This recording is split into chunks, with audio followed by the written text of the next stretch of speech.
یہ تو کچھ ہماری اندرونی خلفشار پیدا ہوا اس دفعہ کچھ، اور باقی تو جو ووٹروں کا ویو ہے وہ بھی ابھی پوری طرح واضح نہیں ہے.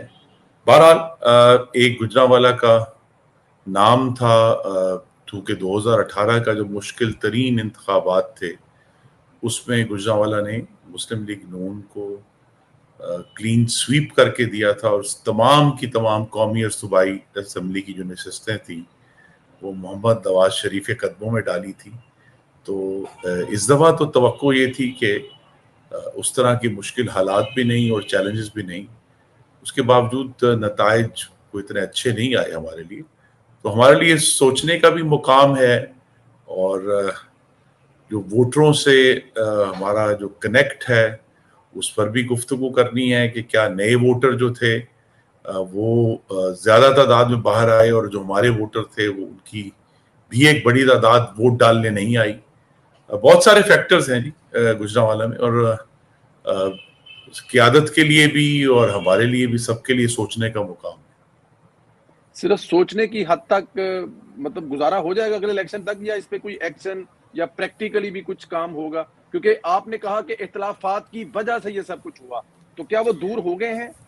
نہیں جی، وہ تو دور نہیں ہوئے. وہ تو ابھی تک پاکستان مسلم لیگ نون نے الیکشن کے بعد جو ایک انگریزی کا لفظ ہے ریکننگ، یعنی جو حساب شمار کرنا ہے، اس کا تو آغاز بھی نہیں کیا. فوراً اس کے ظاہر ہے کہ الیکشن کے بعد وفاقی اور صوبائی حکومتوں کا قیام تھا، اس میں سب مصروف تھے. لیکن جب تک یہ انٹرنل ریکننگ نہیں ہوتی تو صرف حکومتوں کی بنیاد پہ تو پھر اگلا الیکشن نہیں لڑا جائے گا. یہ تو ابھی وقت اس کے لیے چاہیے. پہلے تو ہماری توقع یہی ہے کہ صدر جماعت شہباز شریف صاحب سینٹرل ورکنگ کمیٹی بلائیں گے جو بہت عرصے سے پینڈنگ ہے، سینٹرل ایگزیکٹو کمیٹی بلائیں گے، اس طرح جو صوبوں کی جو مجلس عاملہ ہے ورکنگ کمیٹیز ہیں ان کا اجلاس ہوگا، تاکہ کم از کم ہم سب لوگ جنہوں نے انتخاب لڑا ہے وہ جو اپنے مشاہدات ہیں، تجربات ہیں، وہ پارٹی کے ساتھ شیئر کر سکیں، اور اس کی بنیاد پر ہی ہمیں آگے بڑھنا ہے نا جی. کیونکہ ایک تو یہ بھی ہے کہ جس طرح چرچل نے کہا تھا کہ کوئی جیت دائمی نہیں اور کوئی شکست بھی آخری نہیں. تو نئے انتخابات ہونے ہیں، نئے موقع آئیں گے. اب جیسے ضمنی انتخاب ہوا ہے اس میں الحمدللہ ایک سیٹ جو اس وقت ہم نے لوز کی تھی وزیر آباد کی صوبائی اسمبلی کی، وہ واپس آئی ہے مسلم لیگ نون کے پاس. تو بہرحال یہ سب تجربات ایسے ہیں کہ جب تک اس کا کوئی ہم بے لاگ تجزیہ نہیں کریں گے، خاص طور پہ اپنی کمیونیکیشن اسٹریٹجی کا کہ ہم نے نئے ووٹروں سے ابلاغ کیسے کرنا ہے، کمیونیکیٹ کیسے کرنا ہے، تب تک تو اگلا الیکشن جو ہے وہ ایک چیلنج ہوگا ہمارے لیے. خرم دستگیر صاحب بڑا ایک اہم حصہ ہے نون لیگ کا. نون لیگ کی سیاست خرم صاحب کے بغیر مکمل نظر نہیں آتی. تو کیا بلایا ہے، پوچھا ہے، کسی سے بات ہوئی ہے، وجوہات، یا ابھی تک بالکل وہ جیسے کہہ رہے ہیں کہ کوئی میٹنگ نہیں، کوئی کال نہیں، کوئی کسی سے ملاقات نہیں ہے، خاص طور پہ میاں صاحب سے؟ جی نہیں، ابھی تک تو مکمل خاموشی ہے، اور کسی قسم کی کوئی میٹنگز جو ہیں وہ نہیں کنڈکٹ ہوئیں. اگرچہ میری ملاقات ہوئی ہے صدر جماعت سے بھی ہوئی ہے ذاتی طور پہ، ان کی بڑی مہربانی، انہوں نے مجھے وقت دیا. لیکن جو باقاعدہ طور پہ ایک ہم سب نے مل کر سوچ بچار کرنی ہے یا اس کے اوپر برین سٹارمنگ کرنی ہے کہ ہمارے تجربات کیا ہیں، اور اس کی اصل تو یہ ہے کہ ماضی کے اوپر بجائے بحث کرنے کے اسے سبق سیکھنے ہیں نا کہ ہمیں کیا سکھایا اس نے. تو اس کی بنیاد پہ ابھی تک تو کوئی ایسی جو ہے وہ باضابطہ میٹنگ نہیں ہوئی کسی بھی سطح پہ جس پہ سب ایکسپیرینسز شیئر ہو سکے. بالکل ٹھیک ہے. خواجہ سعد رفیق نے کچھ منٹوں کے بعد ہارنے کے بعد مبارک دے دی. اسی طرح رانا ثناء اللہ صاحب کہہ رہے ہیں جی میں ٹھیک ہے ووٹاں نہ ہاریا، مینوں ووٹ نہیں پائے. جوید لطیف کچھ اور کہہ رہے ہیں. تو یہاں پر خرم دستگیر صاحب کیا کہتے ہیں؟ ہروائے گئے ہیں، ہار گئے ہیں، ووٹروں نے ووٹ نہیں ڈالا؟ جی میں اس پہ عدالت میں بھی گیا ہوں، اس کا بھی ابھی پروسیس شروع ہونا ہے.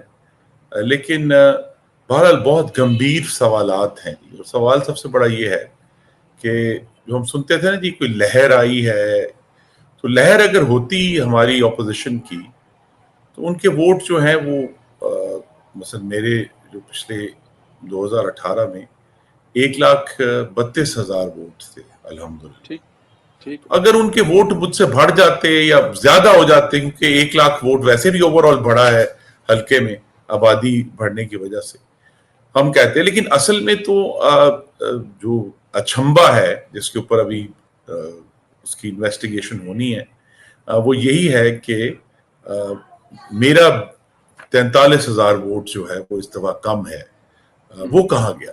یعنی اگر مجھے 2018 کے برابری ووٹ پڑ جاتے تو میری کوئی 25-26 ہزار سے جیت ہونی تھی.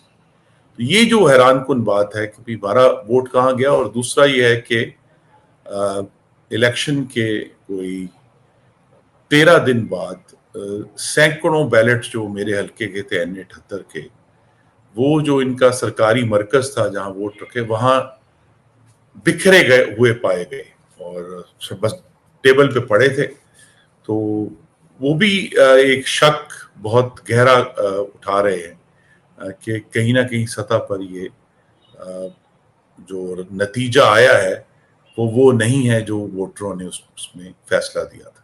رانا ثناء اللہ، خواجہ سعد رفیق، خرم دستگیر، نواز شریف کی ٹیم باہر کر دی گئی ہے یا ہو گئی ہے، نیچرل ہے یا بائی پلان ہے، اس پر کیا کہیں گے سر آپ؟ جی دیکھیے، یہ بھی ایک تھیری ہے جس میں کچھ وزن محسوس ہوتا ہے، لیکن اچھا میرے سامنے جو چیز آڑے ہے وہ یہ ہے کہ میں نواز شریف کا کارکن ہوں. اپنی جماعت کے ساتھ، بلکہ میرے دادا نے 1936 میں آل انڈیا مسلم لیگ جوائن کی تھی. تو جب میری جماعت کی حکومتیں بنی ہیں پنجاب میں بھی اور وفاق میں بھی، تو پھر ایسی تھیریز جن میں چاہے مجھے ذاتی طور پر وزن محسوس ہوتا بھی ہو، میں انہیں ٹی وی پر آ کر نہیں کہتا یا میڈیا پر نہیں کہتا. میں چاہتا ہوں کہ ہماری جو حکومتیں ہیں، شہباز شریف صاحب کی حکومت ہے اور مریم نواز صاحبہ کی پنجاب میں حکومت ہے، ان کے اوپر اس طرح کا کوئی حرف نہ آئے اور وہ پوری یکسوئی سے اپنا کام کر کے ڈیلیور کریں تاکہ جماعت آگے چلے. ٹھیک ہے، ورنہ تو آپ کے کہنے کو بہت کچھ ہے. تحفظات آپ کے ہیں، لیکن حکومت میں ہونے کی وجہ سے آپ کہہ رہے ہیں، لیکن آپ کی مخالف پارٹی کی ایک صوبے میں حکومت ہے، وہ آپ کو 45 کل وزیراعظم سے ایک بزنس مین نے کہا ہے کہ اڈیالہ والوں سے ہاتھ ملا لیں. کیا یہ ممکن ہے؟ رویے ایسے ہیں، حالات ہیں کہ سب کچھ بھول کر عمران خان صاحب سے ہاتھ ملا لیا جائے؟ جی میرا اس میں نقطہ نظر جو ہے وہ کچھ تاریخ سے سبق سیکھنے کی کوشش کی گئی ہے، اور تاریخ یہ کہتی ہے کہ بالکل بھی نہیں ملانا چاہیے، کیونکہ جس نے بھی فاشسٹ سے مصالحت کی کوشش کی وہ بالآخر بزدلانہ مصالحت ثابت ہوئی. انگریزی میں اس کا ایک لفظ ہے اپیزمنٹ. تو یہ جو اپیزمنٹ ہے یہ اس ملک کے لیے، اس معاشرے کے لیے ہمیشہ تباہ کن ثابت ہوئی ہے.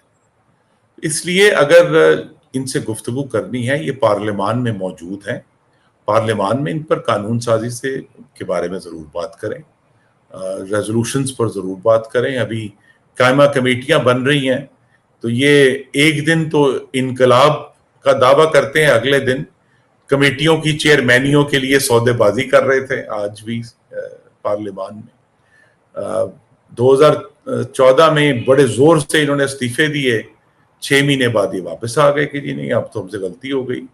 22 میں استعفے دیے، پھر واپس آنے کی کوشش کی، پڑی گڑگڑائے کہ جی غلط ہو گیا ہے، کس طرح ہو گیا ہے، کس طرح ایکسیپٹ ہو گئے ہیں. تو تاریخ یہ کہتی ہے کہ جو پارلیمنٹری نارمز ہیں اس کے ذریعے تو ان سے ضرور بات کریں، لیکن اپیز مت کریں.